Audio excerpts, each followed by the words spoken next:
在东南亚兴起的杀猪盘，如今正向欧美蔓延。这种网络爱情骗局以假身份出现，专门针对那些在交友平台上寻找爱情的人。骗子们通过虚假的情感和诱导，诱使受害者投资欺诈性的加密货币网站，或者直接要求转账汇款。这些团伙主要由中国人运作，在东南亚国家如柬埔寨和缅甸设立了数十亿美元的诈骗产业，甚至强迫被绑架来的人参与骗局。随着缅北4大家族的垮台和环境的变化，这些骗局已经开始全球化。寻求爱情的人成为他们的最佳目标。因此，在网络上寻找伴侣时务必保持警觉，最好在真正见面之前避免金钱交易。我们的建议是保持谨慎，以免成为这些犯罪活动的牺牲品。开始今天的节目之前，欢迎大家订阅我的 YouTube 频道，打开小铃铛，才不会错过更多精彩内容。2022年12月，38岁的美国康涅狄格州居民奥利维亚·伯曼处在婚姻触礁的困境中，长期两地分居生活让她和丈夫的关系形同陌路，离婚已经不可避免。期待迅速找到新伴侣，开启人生下一段旅程的伯曼，在一个名叫和百万富翁约会的网站为自己注册了会员。网站首页的粗体字广告赫然标明世界上最大的百万富翁交友网站。下面这样介绍，和百万富翁约会是一个专为认真寻找灵魂伴侣的单身人士打造的交友网站。和百万富翁约会拥有500多万用户，你注定会找到一个能挑战你的智力、与你志趣相投、爱你的人。我们的客户群多种多样，包括高管、企业家、律师和投资者这样奋进的专业人士，以及名人、有社会威望的人、百万富翁和亿万富翁等高净值人士。注册会员1天后，伯曼就遇到了一位刚搬到新泽西州、名叫威利·鲍勃的荷兰人。鲍勃热爱运动和旅游，肌肉发达，有一头浓密的短发和性感的小麦色皮肤。照片太帅了，简直不像真的，伯曼告诉美国之音。但是他并未多想，立刻和鲍勃聊上了天，并且马上转移到了另外一个社交平台 WhatsApp。 我首先注意到的是，他的 WhatsApp 头像是个猫咪。我觉得有点奇怪，他自己的照片呢？为什么用一个猫当头像？伯曼再次并未多想，毕竟热爱小动物是个优点。二人开始热聊，从鲍勃名叫 Coco 的英短宠物猫聊到他喜欢健身、爱好旅游、热衷做饭，到他四海为家的经历，荷兰出生，新加坡长大，回到荷兰，最终搬来美国新泽西州，成为房地产公司 Compass 的一名运营经理。我被他的经历迷住了，伯曼说，自从12月2号之后，我们没有一天不聊天。我当时觉得他可真喜欢我呀。渐渐的，伯曼发现鲍勃经常会说些蹩脚的英语，比如祝你度过一个安静的夜晚这种美国人从不用的说法。可是伯曼依然并未多想，毕竟鲍勃是个荷兰人，英语不是他的母语。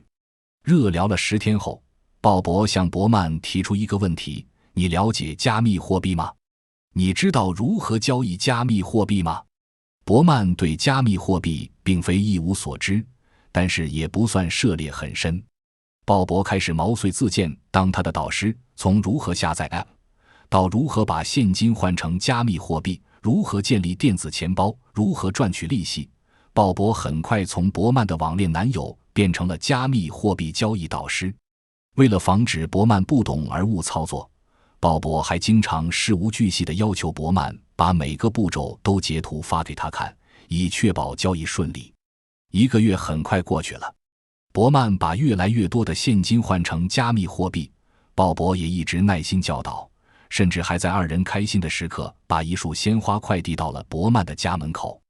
眼看着电子钱包里挣得越来越多，伯曼在鲍勃的鼓励下开始四处贷款，把更多的现金投入到收益颇高的加密货币交易中。年薪超过15万美金的伯曼信誉良好，所以很快得到了各大银行批准的贷款。鲍勃也为伯曼感到开心，甚至鼓励他把自己的房子做抵押，以便贷更多的款。到了2023年元旦，伯曼已经往他的电子钱包里投入了55万美元，这其中有银行的贷款，有他自己提前取出的养老金，还有跟朋友借的钱。他也觉得是时候和鲍勃见上一面了。鲍勃满口答应，好的，亲爱的，那咱们就明天见吧。到了约定见面的那一天，伯曼没有等来鲍勃真人，而是手机上一张车祸的照片。鲍勃说自己突然出了车祸，正在医院接受治疗。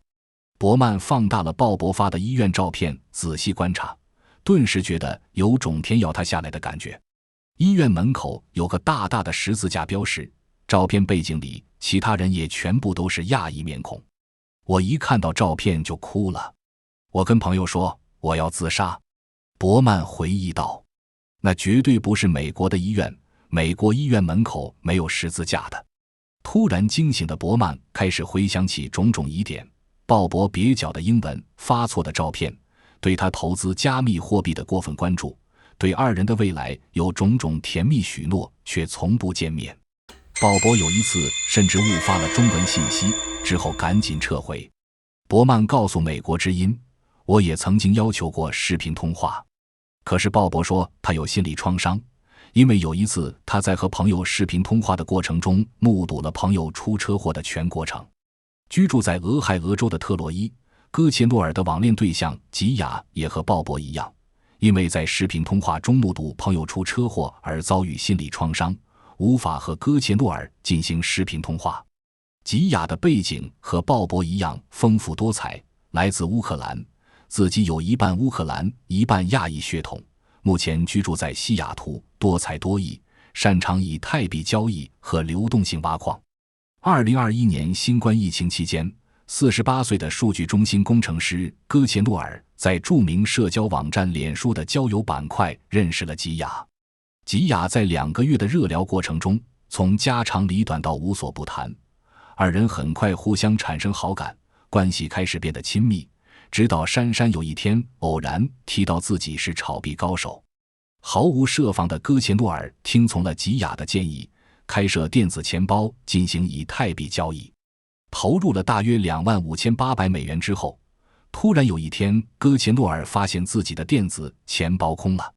他立刻联系网站客服，结果被告知你得先交1万多的税钱进来，然后才能取出你的本金和利息。戈切诺尔心头一惊，那时候我才意识到我被骗了。他告诉美国之音，回想起来当然觉得自己很蠢，忽略了太多疑点，但是那是2021年，西方人对这些诈骗都还不熟悉，美国人一点都不知道。刚发现被骗之后，戈切诺尔也沮丧到一度想要自杀，但是还是挺了过来。他认为面对规模如此巨大的全球性诈骗行为，各大社交网站的监督机制远远做得不够，尤其是脸书。脸书只关心自己的股价，他们简直就是个恶臭的下水道。遭遇被骗后的戈切诺尔开始在网上寻找网恋诈骗的信息，除了发现吉雅的照片盗自一名真实生活中的香港网红，他还大大了解了中国地下银行和金融犯罪的知识。他苦笑着告诉美国之音，我不想说我失去了对每个中国人的信任，还没到那个份上，但这个想法确实经常浮现。从东南亚到欧洲到美国，杀猪盘无所不在。戈切诺尔现在每天大量时间用于研究网络诈骗和防诈科普工作上。美国之音记者查阅戈切诺尔潜伏其中的即时信息交换平台电报群后发现，诈骗团伙已经将其犯罪行为公开化、组织化、信息化和流水线化。在一个名叫汉城入金话术的拥有20677名组员的电报群中，组员发布了大量各种细节周密的养猪指南，从美国人通常如何贷款，从退休金账户取款、抵押不动产贷款，到假装自己在世界各地旅游，讨论生活日常和兴趣爱好，到进行洗脑教育，劝对方理财，建立信任和亲密关系，无一不及。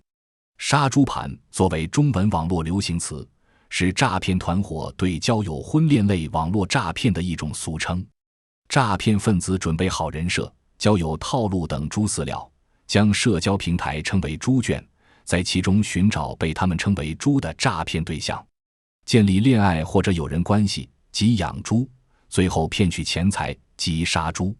最近几年，因为杀猪盘荼毒范围遍布全世界，影响越来越大，连英文也开始直接使用杀猪盘的翻译 pig butchering。 杀猪盘的诈骗分子很多自己就是受害者，他们来自不同国家，以东南亚国家居多，最近扩展到非洲、中东等其他更远的地区，往往以高薪工作为诱饵被骗至东南亚国家之后，关进安保森严的诈骗园区，彻底失去自由，不得不从事诈骗工作，如果业绩不佳，还会面对饥饿、暴力甚至死亡的后果。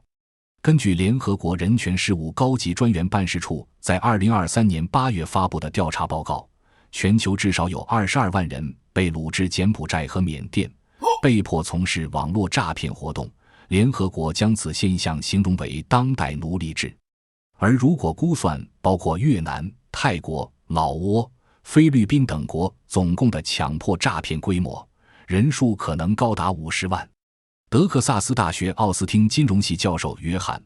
格里芬于2024年2月和另一名作者合著发表一篇论文，名为《加密货币资金如何助长了奴隶制：论杀猪盘经济学》，通过追踪2020年1月到2024年2月期间加密货币交易的来龙去脉，揭示了网络加密货币诈骗的规模和趋向。论文这样描述杀猪盘的大趋势：在2020年，我们观察到大量应该是来自中国受害者的资金流入。不过，在中国金融部门2021年禁止加密货币交易之后，中国受害者似乎急剧减少，然后转向美国受害者。格里芬在接受美国之音采访时表示，他在4年中追踪到的被诈骗金额高达750亿美元，其中来自欧美受害者的金额大概150亿美元。格里芬认为，包括币安、火币之类的虚拟货币交易公司承担着非常大的罪责。他说，即使最近美国政府与币安达成和解，仍有大量资金流经币安。因此，如果一家公司要与政府和解，他们应该坦白，而不是隐瞒他们的非法活动。所以，如果这些交易所要为强迫诈骗行为提供便利，就应该被踢出我们的金融系统。格里芬所提到的币安是一家全球性的加密货币交易所，币安的货币交易服务开始于2017年，每秒可以处理约140万个订单，提供150多种加密货币的交易。2018年初以来，币安在交易量方面被认为是全世界上最大的加密货币交易所。2024年4月，币安创始人加拿大籍华人赵长鹏在美国被控允许犯罪分子在其平台上有违法行为而被判4个月监禁。2024年5月，加州中区法院公布了一项起诉书，指控2名中国公民在加密货币投资诈骗的洗钱行为中扮演了主要角色。这2名中国公民，一名是41岁的达伦·李，他是中国、柬埔寨和阿联酋的居民，于4月12日在亚特兰大机场被捕，随后被送往加州中区法院。另一名38岁的张义成是居住在加州天普市的中国公民，他在洛杉矶被捕。美国司法部发布的消息说，虽然加密货币市场的欺诈行为形式多样，隐藏在许多遥远的地方，但犯罪者并非逍遥法外。今天，我们宣布逮捕2名外国人，他们被指控领导一项洗钱计划，洗钱金额至少为7300万美元，与国际加密货币投资骗局有关。李和张军被指控合谋实施多项罪行洗钱和6项实质性国际洗钱指控。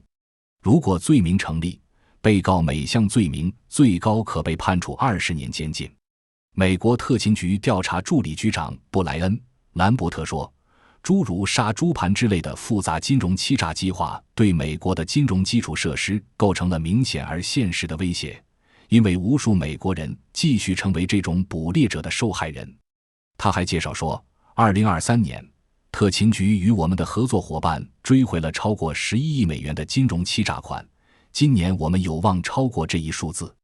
2023年12月，美国司法部宣布起诉4名男子合谋进行加密货币诈骗，受害者损失超过8000万美元。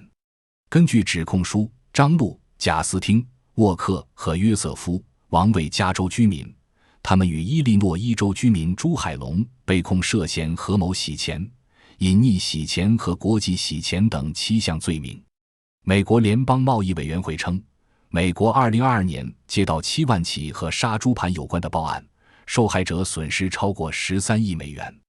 2023年，杀猪盘受害者报案达6万4千起，损失金额为 11.4 亿美金，平均每名受害者损失约2000美元。委员会发布的报告称，杀猪盘诈骗及网链诈骗和其他类型的金融诈骗案相比，平均损失最高。不过，一直追踪虚拟货币交易的格里芬认为，真实受害金额远比美国政府公布的要高，因为毕竟不是每个受害者都会去报案。他对未来并不看好，从2021年开始，杀猪盘开始变得尤其猖獗，范围也非常广泛。很不幸，我认为将来情况不会好转，因为目前并没有采取足够的整顿措施，而犯罪分子也在寻找新的诈骗手段。特洛伊·戈切诺尔如今除了自己的本职工作，还在一个专门帮助网络诈骗受害者的公益团体 GSO 做志愿者，帮助其他的受害者。他说，这些只是冰山一角，我们现在面临前所未有的大规模犯罪。我的经历很糟糕，但是还有比我更糟得多的。2022年，我认识了一个人，他当时被骗了几十万美元。很不幸，这个戈切诺尔目前还是单身，他发誓坚决不上交友网站，也说，我完全失去了对别人的信任，始终处于警惕之中。好了，今天的故事就讲完了，欢迎大家订阅我的 YouTube 频道，并打开小铃铛，才不会错过更多精彩内容。再会。